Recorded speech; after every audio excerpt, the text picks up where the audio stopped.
Thank you for tuning in to TalkWad.com, the world's fastest growing internet radio network. Please check out all the other great shows on www.talkwad.com.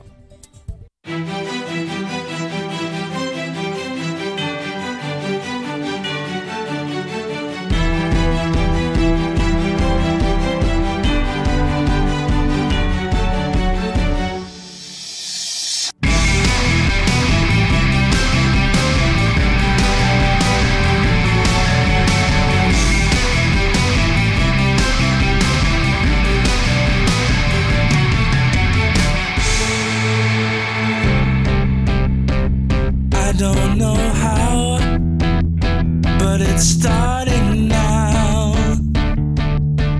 and I am falling. The sky is falling. Hi there, and welcome to Right at 5. I'm your host, Mona Lisa, and my guest today is David the Day. How are you? Hey, what's going on? I'm great. Oh, hey, I am so happy to have you here. We're going to have a lot of fun today, seriously.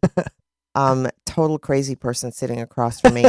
So, yeah, I asked him to send me a bio, I don't know, a couple weeks ago. And so, of course, I got it at about, 1:30 this afternoon. And I think it was closer to 2. Actually. It was. And so I'm going to read this because this best defines David. David the Day is a writer, musician, filmmaker, photographer, digital artist, and all-around geek. He left his cushy programming job in 2010 to pursue the arts, despite all advice that said otherwise. He has since created his own comedic web series, sailed the high seas on Carnival Cruise Lines as a lounge band musician, and released a parody and accompanying music video that currently has over 1.7 million views on YouTube. He is, as they say, living the dream. So, does that define you? Pretty much. Pretty much. I was gonna go with David the Day is a internationally acclaimed person. Like I didn't actually have any titles other than person, but well, internationally acclaimed would have worked, right? I mean, weren't you out in international waters? True. Yes, and yes, that is very true. You are internationally acclaimed. I'll take it. All right, it works. So I met David. I don't know, back in like 2000. Was it 2000? 2001? Yeah, it was a while ago. There. I was the student activities coordinator at St. Pete College, and David was a student. And back then, David knew how to play like one chord on the guitar, and all of his parody songs were one chord, but they were amazing. Especially the turtle song. The sea turtle song. Yes. Yeah. And he did a Mona song, which actually got me fired from my job. Sorry. Still feel bad about it. I actually have a surprise for you. Oh, you have it? I brought it. We could read it at some point during the show. That'll be awesome. And I'm not even kidding. I really did get fired. But yeah, we'll tell you that story later. So I was really intrigued with him back then because he was very motivated, very driven, and I knew that he was going to go places because David was definitely not standing still.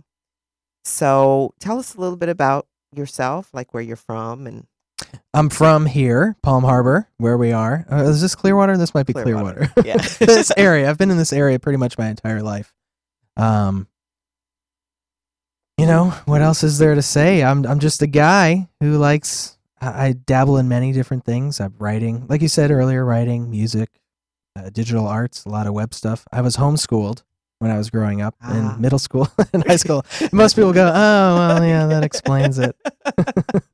There's nothing wrong with that. Yeah, no. But it actually allowed me to spend a lot of time on the computer, obviously, but I found all the inner workings of the computer, found out how to do websites, found out how to fix computers. And from there, that was kind of a passion for a while, but then I took a class with our mutual friend, Mr. Johnson, Mr. Ned Johnson. Mr. Ned Johnson. The highly esteemed Mr. Ned Johnson. Yes. And I really started getting into, creative writing, poetry, especially after listening to all of your stuff, as dark and twisted and awesome as it is. I really started getting into it. I started getting into some spoken word. I didn't get in a whole lot into spoken word, but I brought some stuff because just for you. Oh, well, I appreciate that because the interesting story with my relationship with David is way back then. He turned me on to this website called Writers Cafe. And he's like, oh, you got to go on, you got to check this out, put your work up there. And he was already a member. And so I joined. And it was truly a turning point in my life. It was one of the most amazing experiences I've ever had. I met this incredible group of people. And I don't know, it was like 2 or 3 months after I joined, one of the members decided to have a gathering in Encino for 4 days. And I didn't know anybody, and I'm terrified of flying, but nonetheless, I went. And it was just incredible. And we had several more gatherings. We had 11 days in Lake of the Ozarks and 5 days in New York City. And I'm still friends with a lot of these people. And it really opened my writing up. Yeah. So it's like I always kind of, owe that bit of gratitude to David for turning me onto that site, because it really created some cool stuff for me. First book came from that. Yeah. So- I remember seeing all the pictures. I didn't go. I remember seeing all the pictures, and it looked really fun. And everyone, I always wish there was something like that here. Right. Where it's just like a house or something, or just all artists can go, almost like a little hippie commune, Yeah, but for yeah. artists. It was amazing because we didn't know each other. We knew each other online. Yeah. But, nobody knew anybody else. There were a few people that were kind of locally together in an area, but overall it was like very much a Hellenic book that came out Yeah. at the time, when all these people went to this theater and got locked in, and it was a horror Yeah. story. And so my daughter, as we were going to the airport, said, wow, Mom, you know that Hellenic book you read? So do you know these people? Like, you're evil. Are they still doing that? Are they still getting together? No, the site crashed, and Oh. the people that owned the site did not have it backed up, Oh. and so people lost their work. Me. I Yeah. remember that. Yes, I and had some stuff on there that I didn't have anywhere else. Yeah. And a actually, lot of people were traumatized by that Yeah. and left the site, and now we're all on Facebook. oh, okay. So we're kind of Because there's a doing documentary in there somewhere. I'm thinking because actually one of the writers, the guy that actually organized the first gathering, has just hit the big time. What? Tell me. He is about to be published. Really? Like with the New With- York City publisher. Ooh, Yeah. That's great. So it's like, okay, he's the first one. I'm right behind him. So it's all good. But so poetry. Poetry. Yes. Talk to me about poetry. Why'd you start writing poetry? Well, first of all, I think it was required in the class I was in. Yes. But no. With the coffee house nights that we had at the college, there were just so many great people coming out there and writing these amazing poems, and I wanted to try my hand at it. And the great thing about poetry is you don't have to say a lot, but you do say a lot. Right. But let me rephrase it. You don't have to write a lot to say a lot. That's true. The thing, I actually did an experiment. I want to read that one. I did an experiment with poetry, and this is one of the most fascinating things I found from poetry, is that everyone has a different perspective on the writing. They all have their own interpretation. And can I read? Yeah, Let me absolutely. read this one piece I did, and it was actually an experiment. And there were so many different responses from it. Oh my God, I lost it here. Try not to have dead air here. It's buried. It's buried in here. Is it? And are you sure you brought it? Because I would be really disappointed if you No, didn't. I'm positive I brought it. Might be in this pile over here. I thought. Oh my God. Oh, I will be disappointed. Here it is. Okay, I got it. Sorry. This is one of my most dark pieces, actually, but like I said, this is an experiment. Well, I'll explain it after I read it. Okay. It's called Lashes. A mind ceases as life encircles. The deadened rot, my taste diminishes. The heart of many, or the heart of one, it matters nothing. My taste diminishes. Stabbing teeth, compressed chest. As my breath fades, my taste diminishes. Gouged eyes, limbs mangled, feeling fades. My taste diminishes. I have no tongue. Oh my God. I'm dark You wrote dark. I'm so proud of you. I actually brought a lot of dark stuff because I know you appreciate yeah, that. I do. But That's do you know? fabulous. Do you know what that's about? Explain it. Because It's about nothing. Really? I literally just put a bunch of stuff that sounded cool together, that I thought sounded cool together. I had nothing in mind as I was writing it. Just these words just went on the Wow. paper. But it was an experiment because I asked a whole bunch of people, what does this mean to you? What do you think this is about? And I had so many different responses. One person's like, oh, it sounds like someone crawling through the desert and they're looking for water and it's their last moments of their life. Other people were talking about like BDSM stuff, and it's just a lot of weird stuff. And then I finally said, it's about nothing. That was the that's experiment to totally disappointing because I envisioned a person in a prison cell. Well, see, there you go. That's the whole point about it, I wanted to see what everyone's interpret and how anything could just have so many different interpretations. And poetry does that. Exactly. I mean, That's even when you have a clear and defined message in your poetry, people still perceive it based on their personal exactly. You experience. can lay it out. This is A, B, C, D, and people are still like, oh no, but No. they meant D, C, B, A. You know. Yeah, that's the best part. I love it. When someone says, "What was your poem about?" and you tell them, and they go, "Oh no, it wasn't. It was about this." Oh, okay. Okay, sure. If that makes you happy, that's definitely.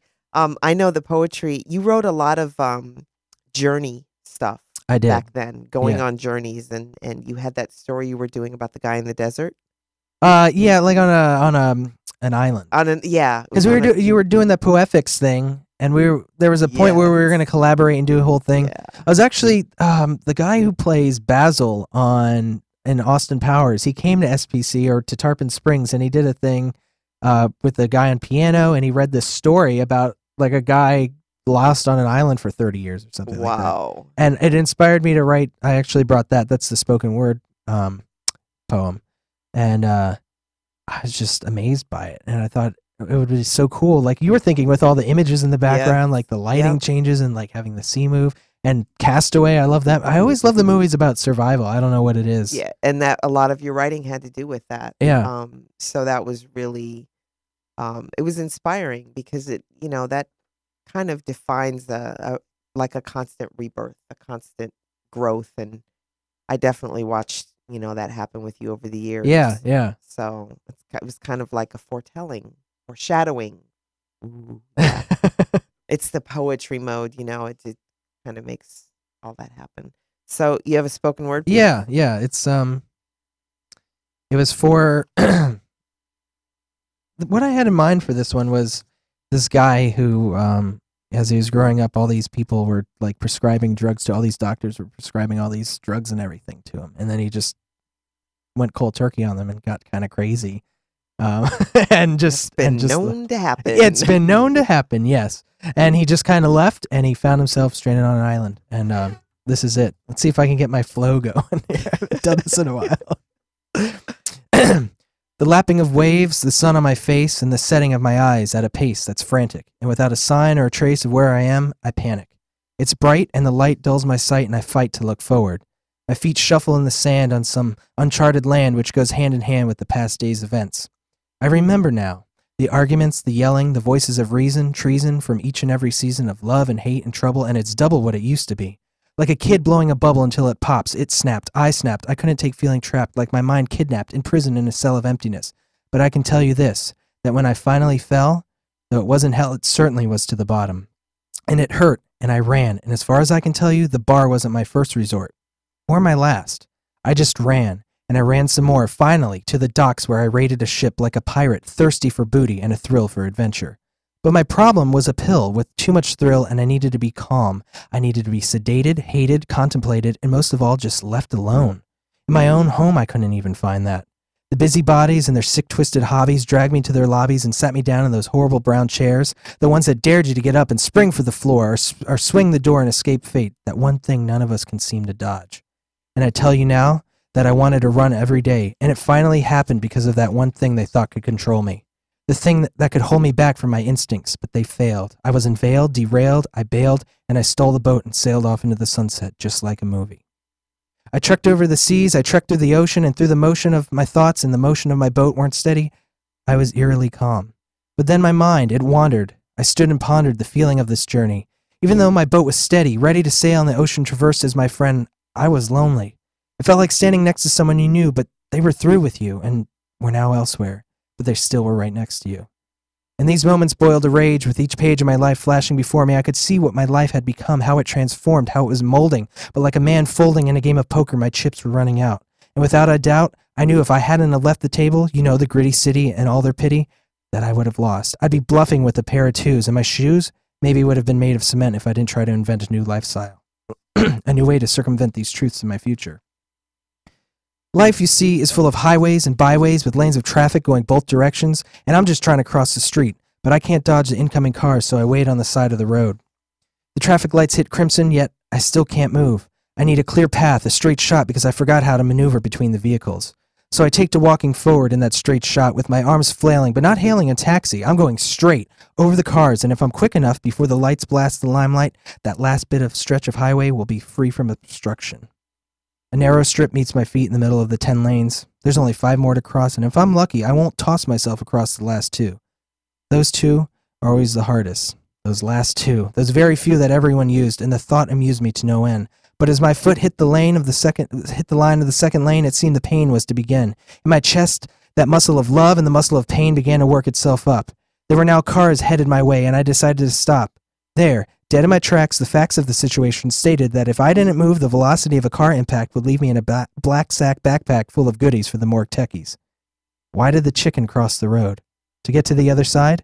That's not logical, though it might be a biological urge, a need for adventure without censure, or the ability of forgetfulness.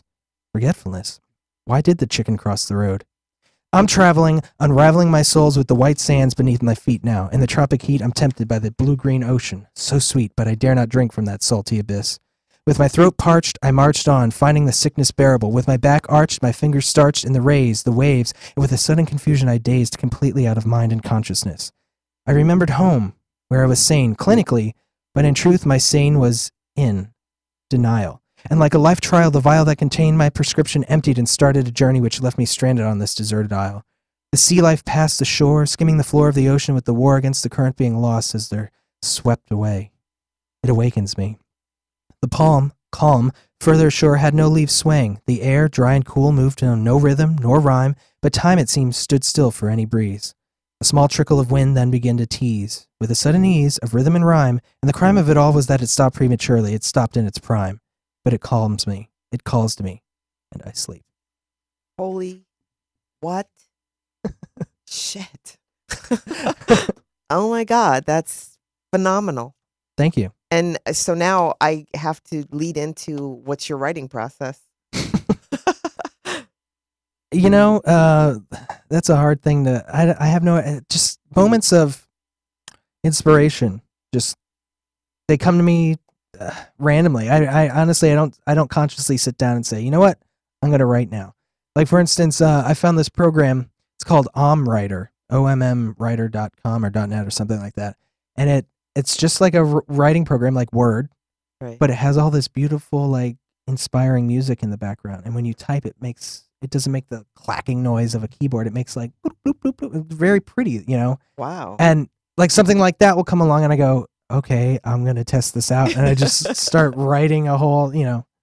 Do you have moments where you're somewhere or doing something and something happens and you go, oh my gosh, I got to write about that? Yeah, I've had that many of times. Sometimes I'll write it in my phone. Sometimes I'll forget about it completely. I remember I was in the mall one day and I don't know what, I was just coming with all these weird, funny things to write on Twitter, and I just started tweeting them. They had nothing to do with anything. Like it was like, yeah, I have butterflies in my stomach right now. That'll teach me to swallow nectar pills again. Like it's just really stupid stuff, but I found them totally amusing, and I just wrote them all down. But as far as this stuff is concerned, honestly, this dark stuff, I find it hard to write now. I really find it hard to write. I know that's disappointing to you, but No, I get it. I do. yeah, It has a lot to do with state of mind. it does. And I was dating a girl at the time. You know her. I won't mention her name, but it was a weird, we were off and on again for a long time. It was a dark time. It was a dark time. Yeah. Yes, we watched you go through a dark time. Yeah, but it was a shame because it erupted so much out of me, all this great stuff. Well, you But know what they say about poetry. what's that? I mean, to me, there's two kinds of poetry. There's the I'm in love. I want to write about butterflies and tripping through the daisy field and trickles of water and my fingers are running. Sure. You know, Yeah. that kind of thing. And then you read it to a girl. Yeah. And then she goes, swoon. You know. And then there's the poetry that's like, fuck my life. Right. Everything sucks right now. Yeah. And so you just kind of regurgitate that. And that is very powerful poetry because it tends to show the depth of your emotion. Mhm.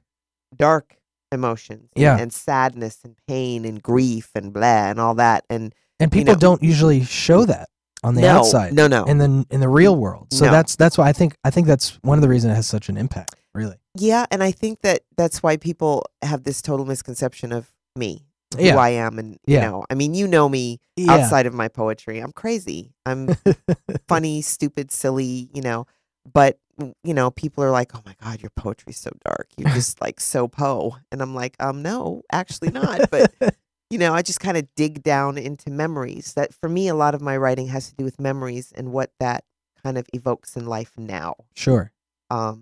So, and then of course there's that natural progression. You write poetry and you're like, oh, I need more words. So I'm going to Yeah. start writing short stories. And then you want to put it out there in music and in a song. And so Sure. then you transfer it into lyrics and it has a life of its own. Mhm. And I've watched yours grow in that way. Like I remember you writing the poetry and it was it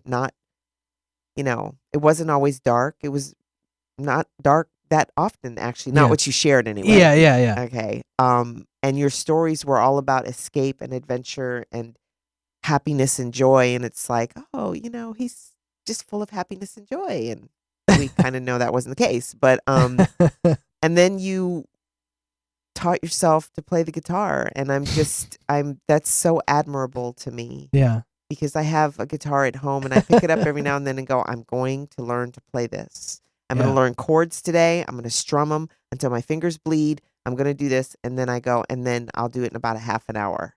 And then it goes back in the stand. I have a really nice dust rag Yeah. for my guitar to keep it because it's blue. Oh, okay, and it's yeah. pretty. Yeah. And I traded the original one in, the acoustic, for an acoustic electric because I wanted to hear it through an amp. Yeah. And Yeah. be very excited at sounding like a rock star. Yeah. Amp's nice. Guitar's nice. Together they're wonderful, but they just don't seem to meet. Oh, okay. And they definitely don't make it into my hands. So I'd like to make you an offer on those. No, I'm just okay. kidding. So watching you, start out with your one chord and doing your parody music, which had us all rolling, and Yeah. then getting to where you are now, Yeah. like you voted best of the Bay? Yeah. My band, The Best Day Ever, we were voted best local cover band. Okay, totally 2011. different. Okay, 2011. So that's what, 9 years, 10 years? Something like that. Yeah. That's amazing. I played that one chord. I rode that out as long as I could. I First. know. We had a couple years of that going. Yeah. And honestly, it was almost like you said, like I'd pick it up and just do a few things here and there. And to be honest, my only motivation for that was to come to the coffee house and have something new for everyone to do. I initially got into the guitar because I would read all these cool things at the coffee house. People were like, "Oh, yay, very nice." And then some idiot would get up there with a guitar, and everyone would be like, "Oh my God, he's so deep and introspective. He's so awesome." I was like, "That song sucked. It sucked." As I was like, "So you know what? I'm taking the easy way out." But all I could do is one chord. But honestly, it's so funny for me when the guitar finally clicked.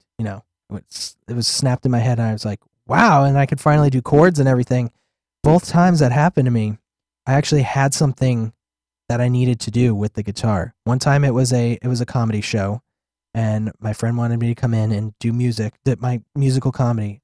And I was okay with chords, but I spent literally every day, like an hour every day, just an hour, for a month straight up until the show, practicing. And I'd practice. It's so weird. I'd practice in front of my sliding glass door, pretending that was the audience. I'd just sit there playing the songs. And then after that, it just clicked. And literally like 6 months later, our original singer in the band who left, she came to me and was like, hey, let's start a band. Let's get on a cruise ship. That's like this thing. People are doing it. And I was like, okay. And literally after that, we got my Stuart, Stuart, Right. and our drummer, who's not a drummer anymore. And we learned literally like 100 songs within a couple months. I remember when that happened and you told everybody, yeah, I'm leaving, going on a cruise ship for 6 months with a band. And we're like, what? Okay. How far are those parody songs going to go? I mean, and you doing those in harmony with a singer? I mean, what? It didn't process for me. Yeah, a lot of people had no idea like I was doing this cover band thing. We worked really hard for like a year to do it. I remember when that stuff first came out and I was like, and I'm watching you back there with the guitar and you're just kind of, and I'm like, wow, that's, flashback, this many years ago when he was first doing this and that kind of dedication. Not a lot of people have that. Yeah, yeah. Because if it doesn't click at some point, Yeah. it just continually becomes this, I'll do it. I'll get to it. I'll learn. No, I have that same problem too with a lot of things. But then it's so weird. It's almost like when I take time off of it for even sometimes for a couple of years, and then I come back to it, it just snaps. I don't know what it is.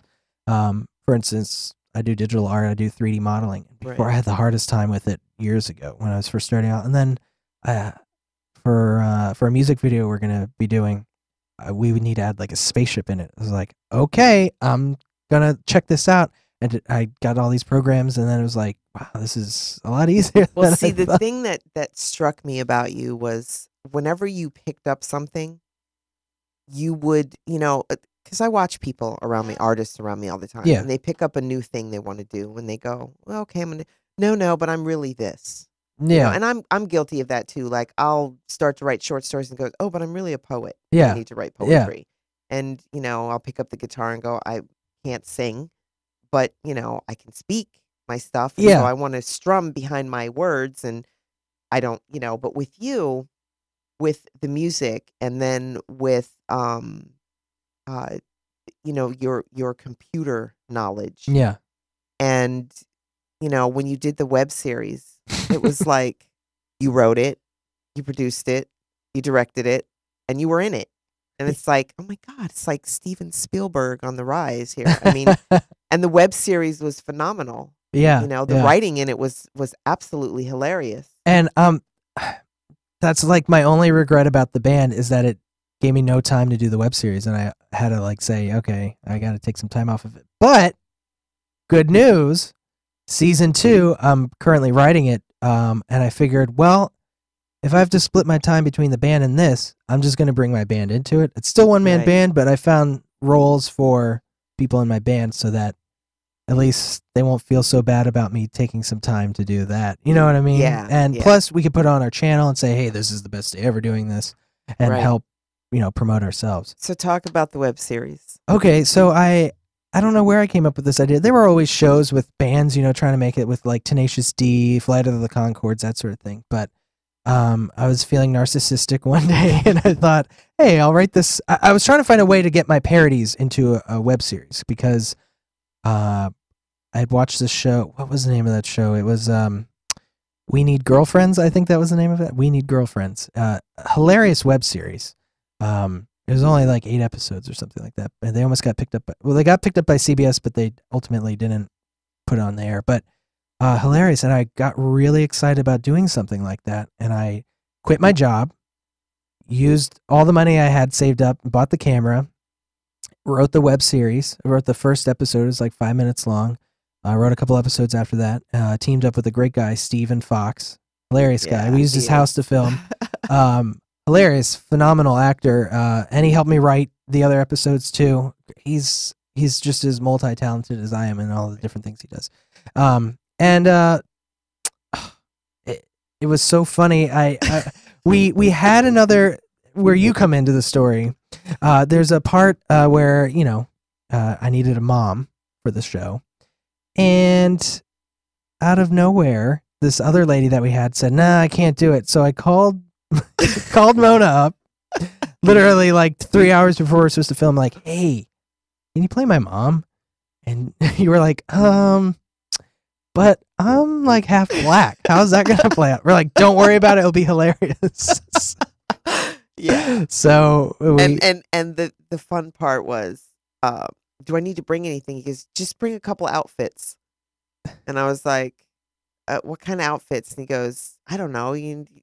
So I end up bringing probably the shortest skirt I own and high heel shoes and this like tight tank top.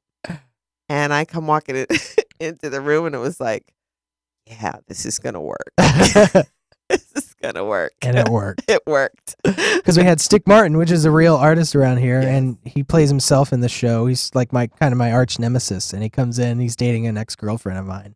And he looks at Mona's character's like, wow, David's got a hot black mom. and then the camera zooms in on her butt. And he goes, yeah, word booty. And that was like our thing for the longest time. It was viral. I still say it to this day. Yeah. I was texting Eric the other day, who plays my cousin Gerald. Yeah. He's my favorite character in the whole show. He's awesome. And yeah, we had this it was Thanksgiving dinner. And I'm supposed to like be shocked at this revelation. And I have a turkey in the pan, and I tip the pan, and the turkey falls out. Well, the turkey was actually a chicken that they ran and got to Publix. We didn't have the budget for a whole turkey. Just a rotisserie $7 chicken. Huge pan with this little chicken sitting in the middle of it. And that crowning moment comes, and that line is read, and I tipped it, and it just kind of hung there, suspended in air, and it just went splat. And we had to do retake. Because we all laughed. It was so funny. So we had to put the chicken back. It was like it was so funny. It just hung there in midair. Oh my god, yeah. That was classic. So go on the way. How can they find it? YouTube.com/David Day the Band. All right. Because that was basically my parody act, was David Day the Band. And that's what the show was ultimately about, was about David Day the Band, trying to be the world's biggest parody rock star. Even though I never really said anything about parodies, that's really what it was about. Yeah. And now I have to write new songs for the season 2. So I'm so excited because I get to return as Mom now has an afro, and yeah, so it's gonna be awesome. But yeah, the fact that you took it yet another step and put all that work and everything into it. You did all the technical stuff, right? When you put it together. Yep. All the editing, all the figuring everything out. I was at my job. I don't want to say where, because it was a great job. Don't get me wrong, but I hated it. It was a programming, and I would sit there literally where I'm supposed to be working, just researching all this stuff about, camera equipment and editing and the programs you need and this and that and the other thing. And I've read this book called The 4-Hour Workweek. Yes. And I'm actually reading that right now. Isn't it great? Yes. And it motivated me and inspired me and said, you know what, I'm done with this. Because I thought of ways too of sustaining myself, with the camera and everything. And I said, I'm done. I went in there. My boss almost started crying because she wanted me. Well, here I am, an outgoing person in we called it the cave, the room we worked in, because there were no windows or anything. And we usually kept the lights down low. Everyone was just like introverted and grumble, and just programming away.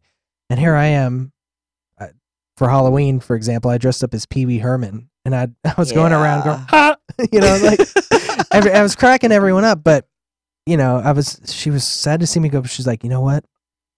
I understand. Yeah, you have to go be a rock star, which is funny because at the time I didn't have the band or anything. I was just whatever. But it's funny how that kind of came true. I don't want to call myself a rock star, but I mean, speaking I'm of on my way rock there. Star, I think we should play a song. I think we should play a song. I think it's apt to tell everyone though, however, that this is now the original side of songs. When he came back from the cruise ship, which we could talk about if you want to next, we just went straight originals. We were tired of doing the cover this gigs. is an original. And I remember when it went on Facebook and YouTube and everybody started sharing it, and it's truly phenomenal. This is not me singing, by the way.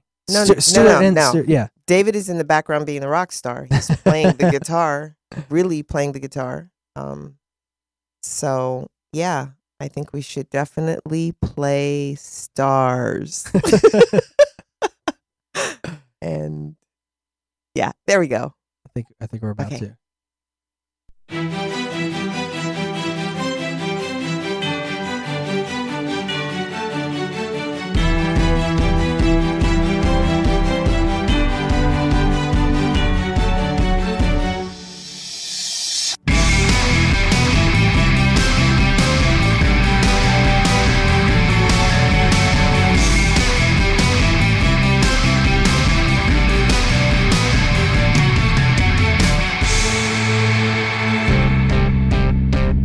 I don't know how, but it's starting now.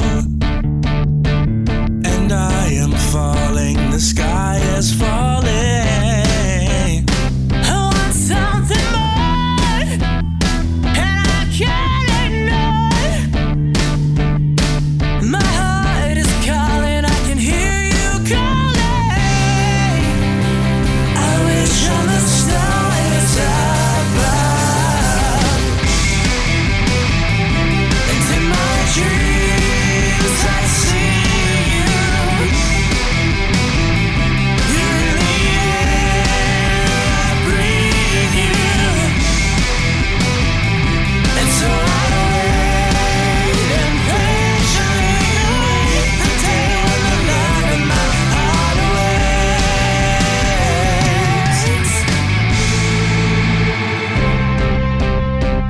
I wanna feel something real. I'm tired of living in a world that's empty. And if stars collide, then why might it not? That puzzle piece to make me feel connected. Like constellations in the night sky. And in my dreams I see you. You're in the air, I breathe you. And so I wait and patiently await the day when the love in my heart awaits. Stars, stars, stars, stars, stars, stars. Maybe like a dream I will find you, ripping through the seams just to hold you near. A supernova erupts and the love in my heart awakes.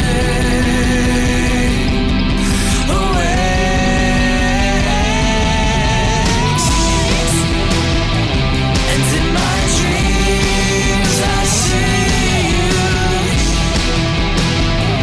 You're in the air, I breathe you. And so I wait and patiently await the day when the love in my heart awaits. Stars, stars, stars,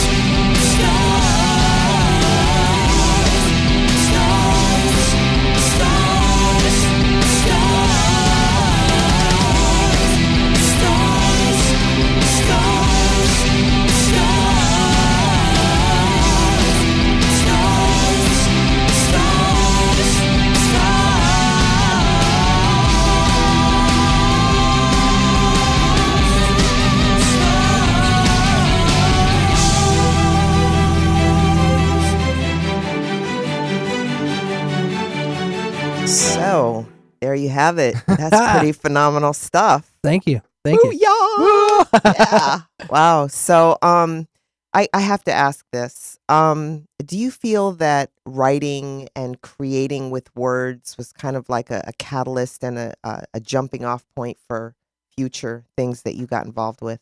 Definitely. It definitely helped set the foundations really for work ethic, getting stuff done, especially college. I know it's kind of like college right now is kind of under fire, like, oh, I can't get a job anyways.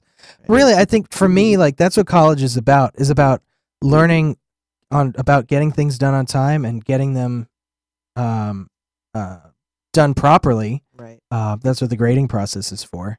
And I really think that's, employers want degrees and things like that. I think that's what that's about. It's about knowing you have that responsibility and able to get that stuff done. Because most of the time, your degree is really, you don't learn anything. It's Other than you don't learn what you're supposed to be learning in the courses. You're Right. learning about responsibility. Well, the main thing I think behind a degree is the discipline. Exactly. I mean, I now being a college teacher, it's like, when someone doesn't turn something in right away, I'm like, really? It's a 225 word response to a question of a movie you just watched. Exactly. How can that be late? I know. Yeah. So the cruise ship. Talk about the cruise ship. Oh, the cruise ship. Well, we worked, like I said earlier, a year straight, year and a half almost actually, of just trying to get on this cruise ship. That was like our goal that was set. And towards the end, right before we actually got picked up, we were like, we don't even feel like doing this thing anymore. We just want it. That's when we actually started writing originals. We wrote a couple. But then someone, hey, we got a cruise ship request on Carnival. Can you go in 2 weeks? 2 weeks. They're like, yeah, you need to get your passports, you need to get your medicals, all this stuff. Meanwhile, this is the week of Christmas. Yep. Christmas was Saturday or Sunday or something like that. So I don't know how we found it, but we found someone to give us all of our medical exams on that Friday. Really great chiropractor, did everything for us for only $15 or $20. He gave us the speed test, which I don't care. It's great. It's like he's like, oh, I didn't expect to have to do all this work. And he goes, do you have any testicular hernias? No? Okay. And he would just go down the list. He didn't even really do anything. But whatever. We're healthy. We're specimens of health here. Yes, of course.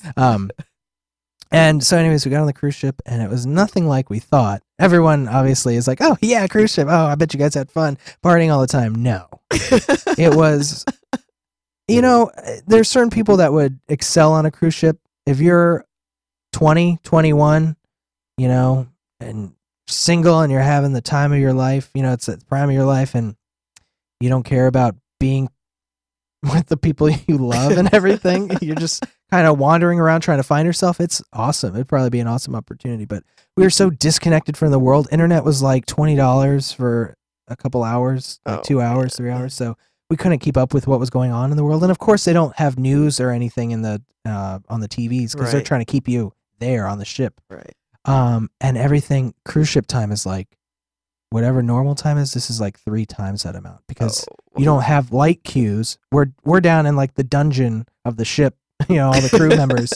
So we could go up and do whatever we want. Kind of. We couldn't gamble, and we couldn't. There was something else we couldn't do. I forget.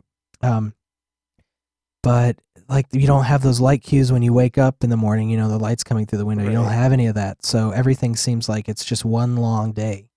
The whole cruise. Yeah. Basically, your days are defined by the first day of the cruise and the last day of the cruise, and everything. And you would think, oh, you get to port. Oh, you probably get a day off or two to go back into the city. No, they get into port. They clean up the ship within like 4 hours, and then you're on the next cruise and you're gone. Wow. So we'd get 4 to 8 hours of time between at each port. It was So it's not as romantic as people think it is. no, especially if you're not a musician. Like the musician and the show, the show on board, the dance show and all that. They have it the easiest. We have it the easiest. Like everyone else has to work like 14, 15 hours a day. Anyone from another country, basically, you're pretty much getting screwed. I kind of Don't fall into that trap. I kind of figured that. But a good thing is that you met your wife. I met my wife. She's here in the studio. You can't see her. She's off camera. But I can't have her because I can't have her on the camera because she looks a lot better than me. This show's about me right now, so I don't want to. She is beautiful. Yes. Yeah. She's from Bosnia, which I only knew little about before. Now I know a whole great deal, obviously. I'm learning Bosnian. Very cool. Kakosi means hello, or what? Okay. It means how are you? But yeah, we met. We got off the ship, and we were just both like, "This is it." She said she knew on the first date. Whatever. Don't all It's a girls woman say? thing. Yeah, all Come on girls say now. that. Whatever. Yeah. Actually, I believe her. And I knew it too. And it was like, all the girls I've dated here were nothing compared to her. And I can attest to that, by the way.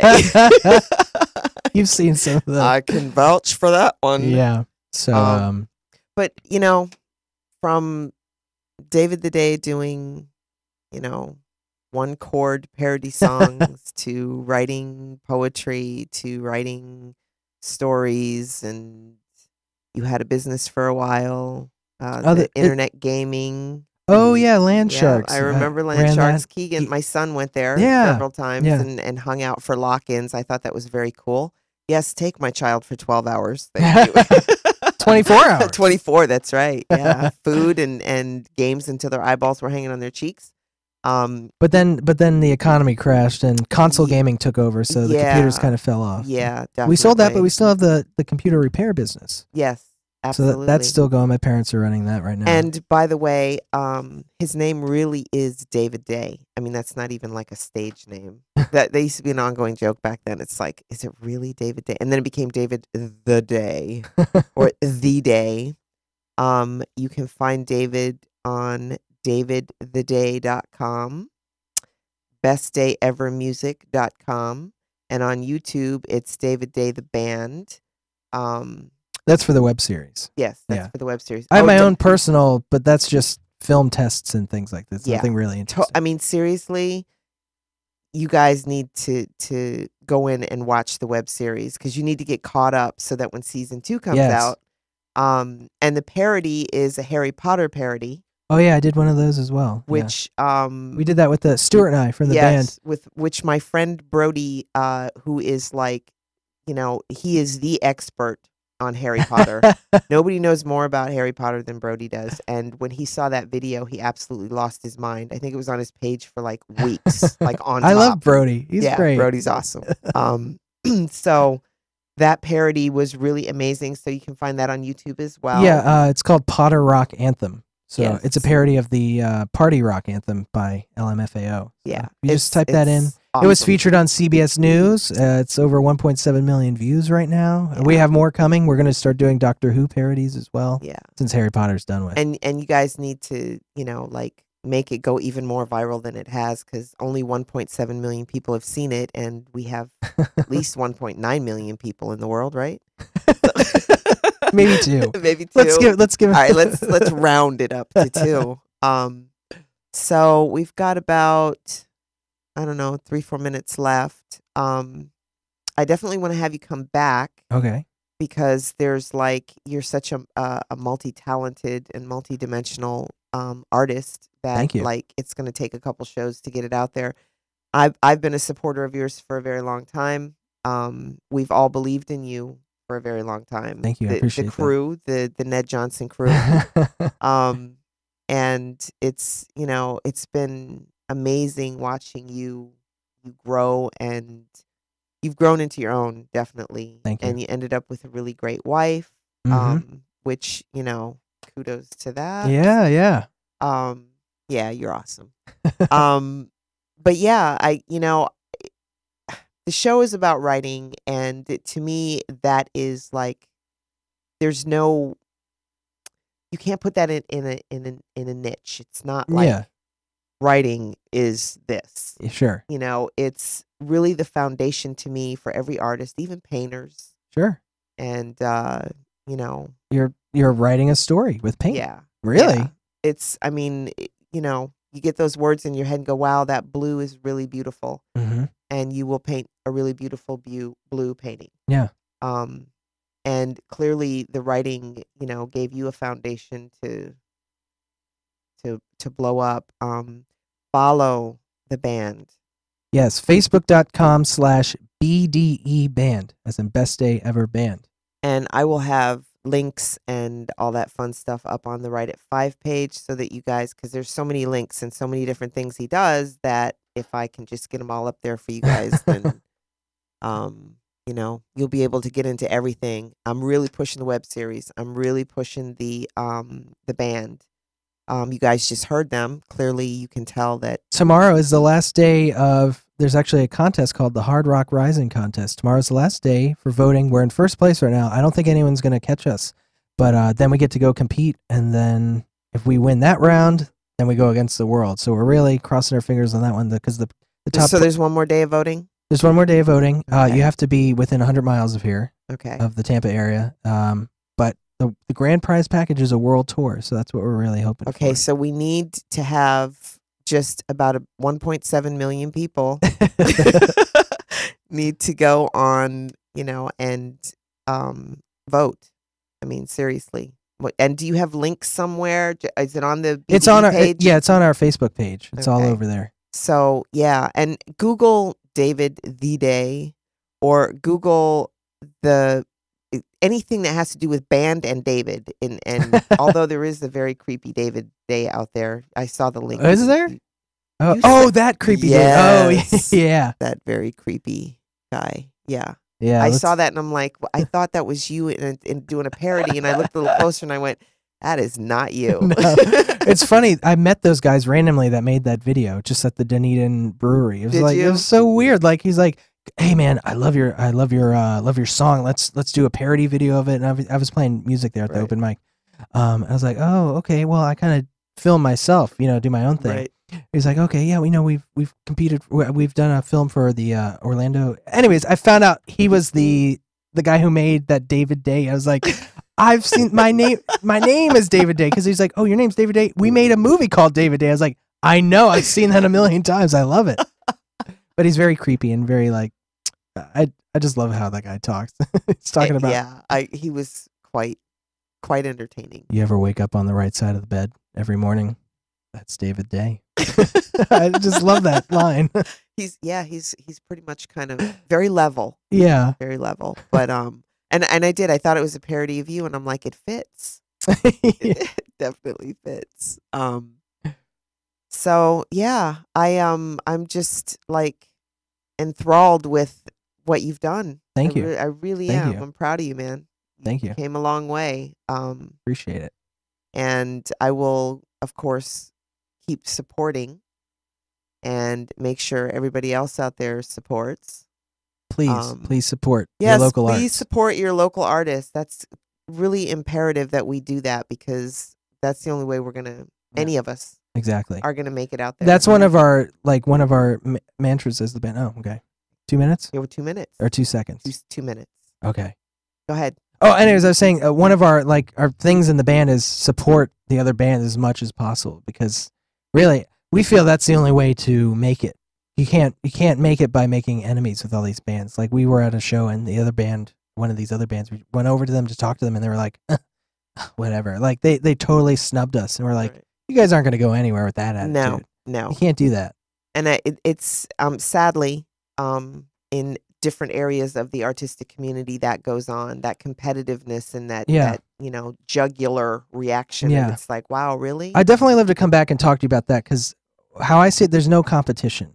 People can like more than one thing. So Absolutely. I definitely love to come and talk to you about that. And I sometime. think that would be I think you should co-host with me, Yeah. and you and I should just have a chat Okay. about that, because I think it's important to get that message out there, because I'm feeling it and other people are feeling it. And it's like, if we can't support each other as artists Yeah. and put each other out there, then, why bother? Yeah. I mean, we just did this big push to get Liz Prisley to Women of the World Oh, Poetry yeah. Slam. And I mean, everybody was on there voting every day. She got like over 1,500 votes, won by a margin of close to 100.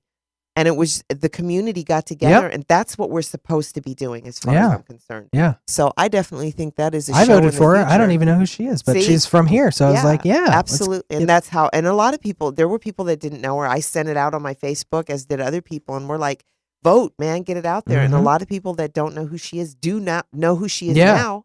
She was great. I saw the video. Yeah, she's phenomenal.